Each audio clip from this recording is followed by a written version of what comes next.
Your life is the spiritual experience. Your embodiment of this present moment is the spiritual experience. There is nothing outside of you that needs to occur. There's nowhere that you need to go. There's no angel that needs to come down and speak to you for you to have a spiritual experience. You already are having it. You already are having it. It's just that we are so caught up in intellectualizing life. We're so caught up in trying to figure life out. We are so caught up in, let me just watch another manifestation video and then I'll finally have this spiritual thing figured out and I can be abundant. But that's just not how it works. Knowledge and information is an energetic code activating a deeper calling towards embodiment. It's nothing but that. Information, knowledge, wisdom, they are nothing but activation codes calling you into a deeper embodiment of the present moment. This is where everything is. Literally, everything that you need to work with is right here, right now. I don't care how much money you have. I don't care what your health is like, how much family you have, if you live in a house, if you live in a car, if you live on the street. None of that matters. You don't need any of that outside of you to provide a spiritual experience, to provide for you a role of embodiment or an experience of deeper embodiment and remembrance of who you are. All the external reality is simply an echo of what you are choosing to embody. And if you are always being met with an echo of lack, an echo of disrespect, an echo of codependency, it's because you were embodying those things at some point in the past, and today you're experiencing the echo of that embodiment. This reflection of lack is not coming into your reality to be like, well, this is what you deserve is lack, so sorry, that's just who you are, I guess. You're just not meant to have money. No, you're just not meant to have love. No.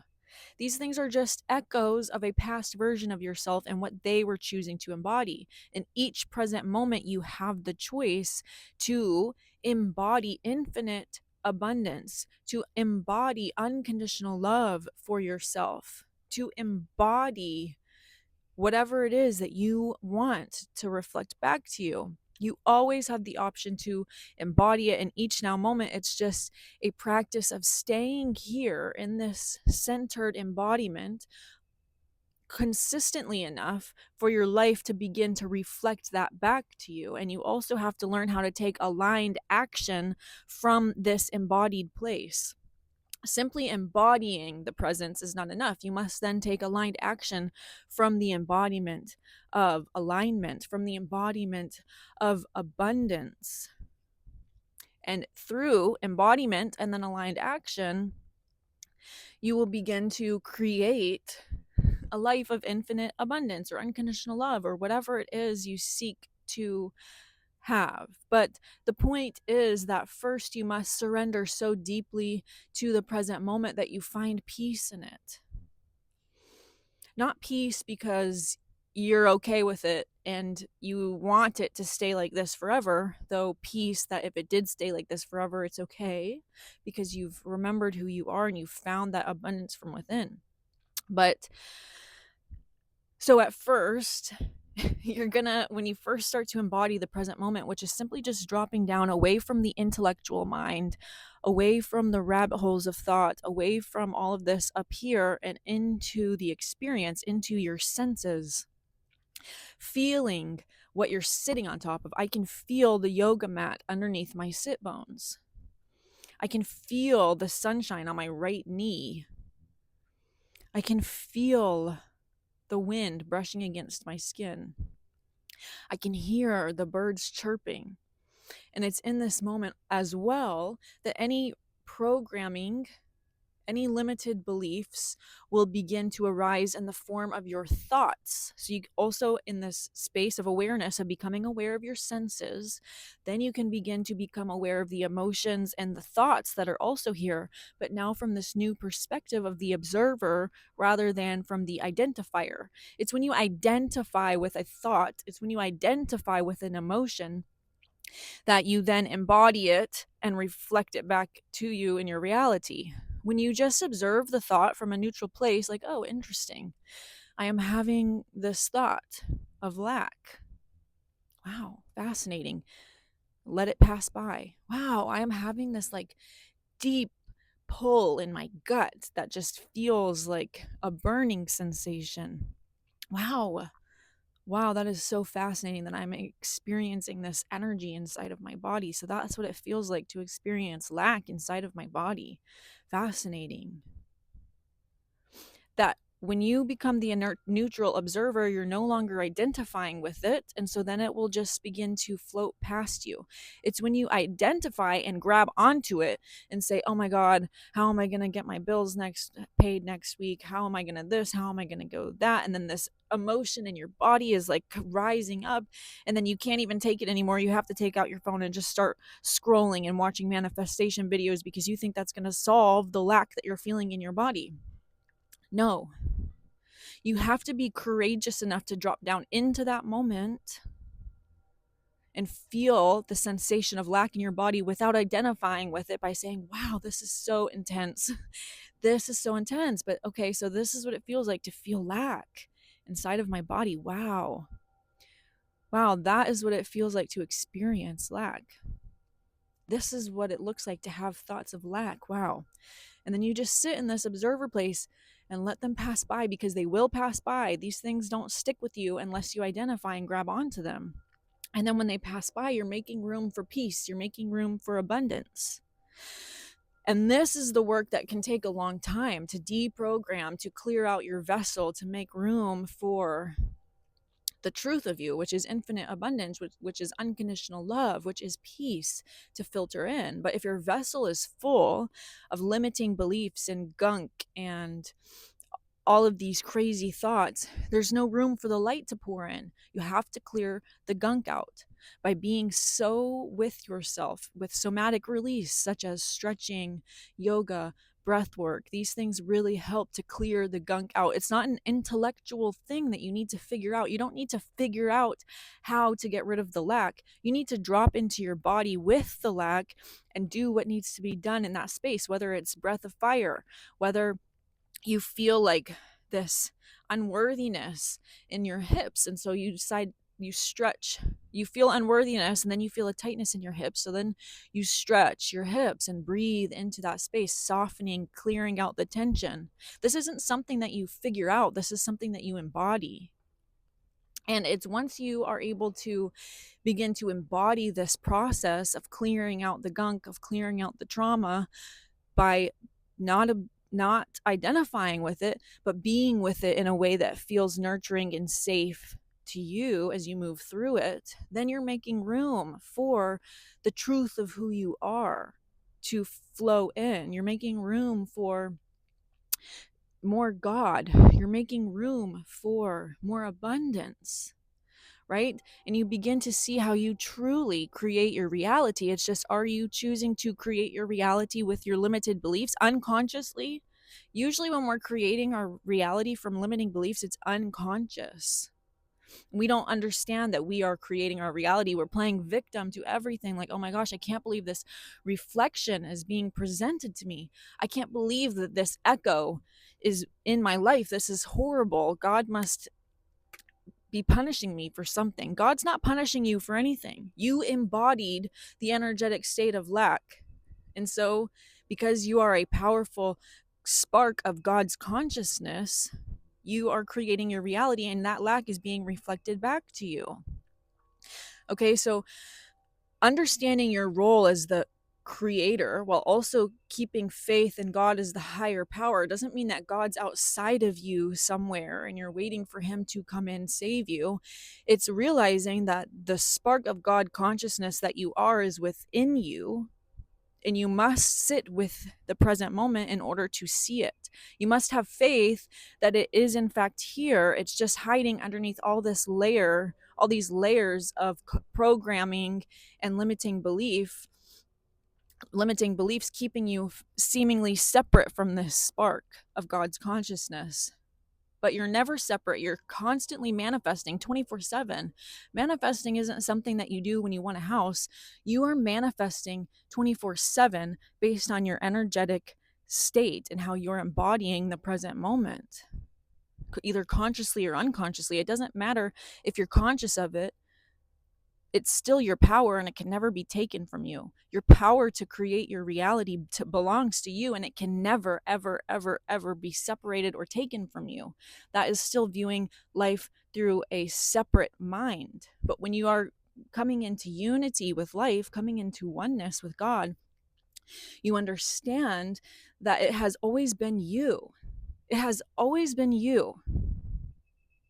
There was never a separate thing above you orchestrating your life. And you're praying to it like, oh, please orchestrate my life the right way.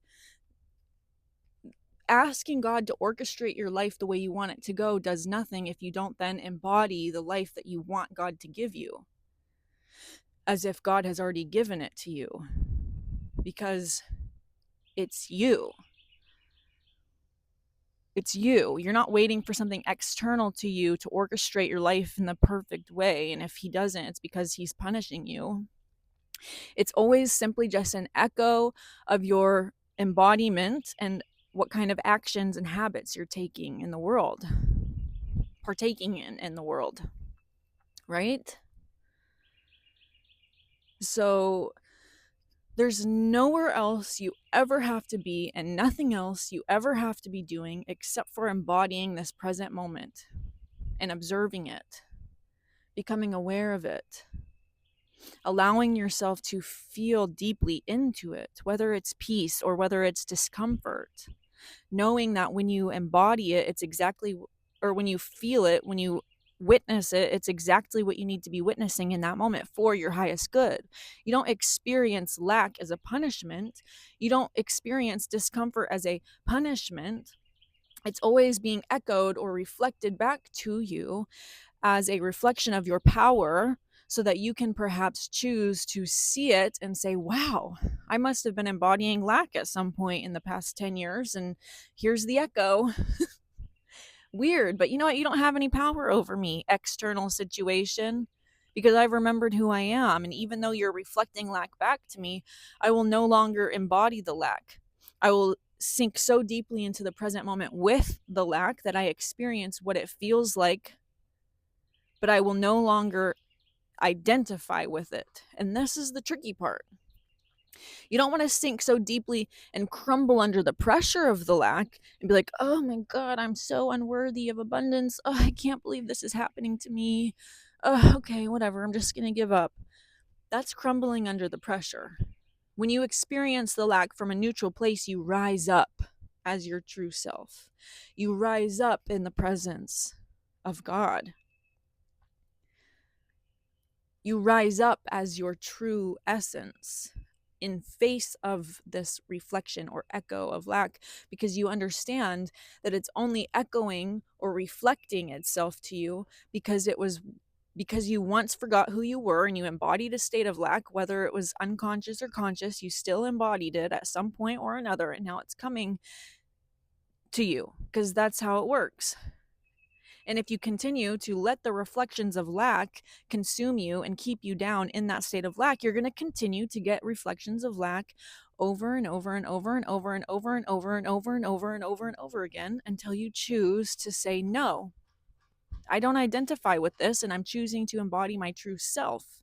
Now, I'm in face of the lack, choosing to rise up and say, I remember who I am. And this reflection does not reflect my true power. This is a reflection of who I was when I forgot who I was. This is a reflection of what I embodied when I forgot. But I don't forget anymore. I no longer choose to forget. I remember who I am, and this reflection of lack means nothing. This reflection of lack means nothing about who I am except for my power to create. The fact that I embodied lack and then lack was reflected back to me in my reality is amazing, because that shows me how powerful I am to even create an experience of lack outside of God. Like, that's crazy. It's reflecting back to me my power to create, even if it's not a comfortable creation. And so now that I've remembered my power and I've remembered who I am, I can stand firmly in this presence of truth, in this presence of abundance. And it's a practice all day, every single day, to notice when you get lost in your thoughts, because your thoughts, when you get lost in your thoughts and you go down rabbit holes with them and you identify with them, that is when you're embodying whatever energy those thoughts are wrapped around. If it's thoughts like, how am I going to pay my bills this month? Oh my God, this is really scary. How am I going to do it? How am I going to do it? And you go down a rabbit hole and you don't even realize it consciously. You're unconsciously embodying those thoughts through your energetic state of lack. And then 2 months from now, you're going to have a echo of that embodiment. And you're going to wonder where it came from. Oh my God, I can't believe that my car got repoed. That's crazy. It's because 2 months ago, you went down a rabbit hole with your thoughts about how are you going to pay your bills this month. This is simply just an echo of that thought rabbit hole that you went down 2 months ago. It's not that crazy that it happened. You just were unconscious to what was going on in your own mind, in your own body. But when every moment you choose to be the conscious observer, and it's a practice, you're going to lose yourself and then you're going to come back. You're going to lose your center and then you're going to come back. It's a never ending practice of losing yourself, coming back to center, losing yourself, coming back to center. And it's the more you practice this and the more you're able to hold your center for longer and longer periods of time, the more that you go through life without forgetting who you are. That is when your life begins to drastically change, because now you nip everything in the bud. You're no longer allowing yourself to go down rabbit holes of thoughts of lack. You notice them right away and you say, wow, how fascinating. I'm having thoughts about lack. Wow. And then you just observe them. You don't identify with them. You literally just observe them and they continue going. And by becoming the observer, you've neutralized them and you've embodied a presence of peace, a presence of abundance. And so that's going to begin to echo in your life. And when you're taking actions, be very mindful of where you're taking action from. Are you taking action because out of fear? If I don't do this, I'm not going to make enough money and I'm not going to be able to pay my bills next month. Okay, so I have to do this. I have to make enough money. Let me just do all these random actions. Let me flail around in reality because I'm scared. You're gonna still manifest more lack because you're taking action from a place of lack. It doesn't matter how hard you try or how hard you work. If it's coming from lack, from fear, those are going to be the fruits of that labor. If you take action from an aligned place of like, oh, wow, I am so inspired and I feel so at peace and so abundant with creative ideas that this must come out of me and through me, and I must birth this into the world to show the rest of humanity how amazing it can be to share my art with humanity, because I'm so in love with my art. I want to share this. I'm so in love with what I'm doing. I want to build this empire, build this company because of how much love I have inside of me for whatever it is, for wildlife, for humanity, for the ocean. Whatever it is, you're taking action now because you're inspired, because you're in love with life, because you're passionate. Not because you're afraid of how you're going to pay your bills next month. You already trust. You say, okay, I am infinite abundance. Obviously, my bills are going to get paid next month. Why would I have to worry about that?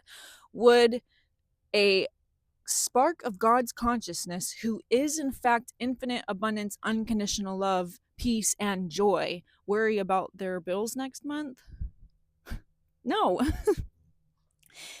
Someone who has remembered themselves as a spark of God's consciousness, unconditional love, peace, and joy, And abundance would simply be in this present moment, going with the flow of life, taking inspired action as it flows naturally to them without having to force anything, push anything. It's just flowing naturally as a part of who you are.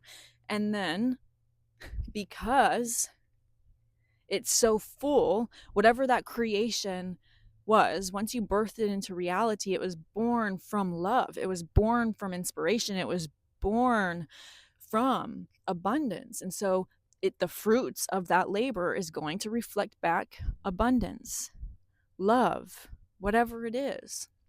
Okay, so it's very simple. It's just hard because you must first surrender down into your body and feel all of the stored trauma, feel through all of the limiting beliefs. You must learn how to be conscious every single day throughout your day, not just when you're meditating, but like walking through daily life. You have to learn how to turn your daily life into a meditative state. You have to learn how to turn your daily life into walking prayer. You become a walking, living, breathing prayer. You become a walking, living, breathing representation of what it means to truly commune with daily life, to meditate through all of it. And this is so challenging. This is so challenging, especially when other people get into the mix. Because then you have to watch what you say. You have to not react to people when they trigger you. You have to observe your reactions and sit with the discomfort in your body. Like when you're driving on the highway and someone cuts you off and it pisses you off and you want to speed up and get right on their bumper. Yeah, okay, I used to do this, so I see you. Okay, you have to choose in that moment to sit with your anger, to breathe into, because when you get triggered by somebody in traffic, it's not them, it's you. It's your trauma rising up in your body, giving you an opportunity to clear out more trauma, to make room for more God. When you react to that trigger and you honk at them, you flip them off, you speed up and get on their bumper, you're wasting this precious moment. And you're just perpetuating cycles of anger, fear, and separation. So you're going to get more anger, fear, and separation in your life. When you breathe, okay, I see that I'm triggered. I see that I want to flip them off so bad. I see that I want to get up on their bumper so bad, but I'm just going to breathe. And I'm going to use my self-discipline and self-control to breathe in this moment. Bring my attention back inward. Stop making it about that person who cut me off. Bring it back inward and breathe deeply into this trigger. Not try to intellectualize it, not go on a rant in my mind about what an asshole they are. That's still up here. That's still reacting to the trigger. But actually descend down into your body and feel what it feels like to be triggered, to have road rage in your body. Your heart is racing, you're sweating, your stomach is in knots. Be with those sensations and breathe. That's all you have to do. You don't have to think about what an asshole that person was. You don't have to flip them off. You don't have to do anything except for breathe into the discomfort in your body, because it is very uncomfortable to be triggered. But when you react, you're giving your power away. You're showing the universe that you're not ready yet to embody the presence of God. You're still in your ego. You're not ready. That's okay. Grace, forgiveness, compassion. But that's all that means. When you react to your triggers, you're just showing God that you're not ready yet to remember. Patience, okay? But this is the goal, is to turn our life into a walking prayer, to turn our life into a walking meditation, to be so aware of everything all of the time that we are consciously manifesting reality. And when you're consciously manifesting reality from that God spark consciousness within you, from abundance, from unconditional love, those are the things that are going to begin to echo and reflect back to you. But don't get discouraged when you have been conscious and you've learned how to do this and you have gotten really good at it. Do not get discouraged when your life still reflects back to you situations of lack, because it's not the truth. They're just echoes from an old version of yourself. The trick is to not react to them, to trust that you are doing the right thing, to trust that you are on the right path regardless. Okay? I don't know if y'all can see, but I'll move into the sun. I got glitter all over me, in my hair. It's very pink fairy sun spring vibes. Okay. I think next month sometime I'm going to be doing a 3-day virtual retreat on Zoom where we are going to be practicing embodiment. We're going to be doing somatic release with stretching, with breath work, with meditations to bring ourselves into our body, not meditations to meet our higher self, meditations to meet our spirit guides or to astral project, but literally just meditations to descend down into the present moment. Yeah, I'm still working through the details of that. So even what I just said, don't hold any of that in stone, because that's kind of the idea of it, but I'm still working through it. But it's probably going to be something that I do in April on like a Friday, Saturday, Sunday, 3-day Zoom virtual retreat designed to embody our true selves, work through the trauma so that we can invite in more God, more peace, more abundance. Okay. I will talk to you guys later.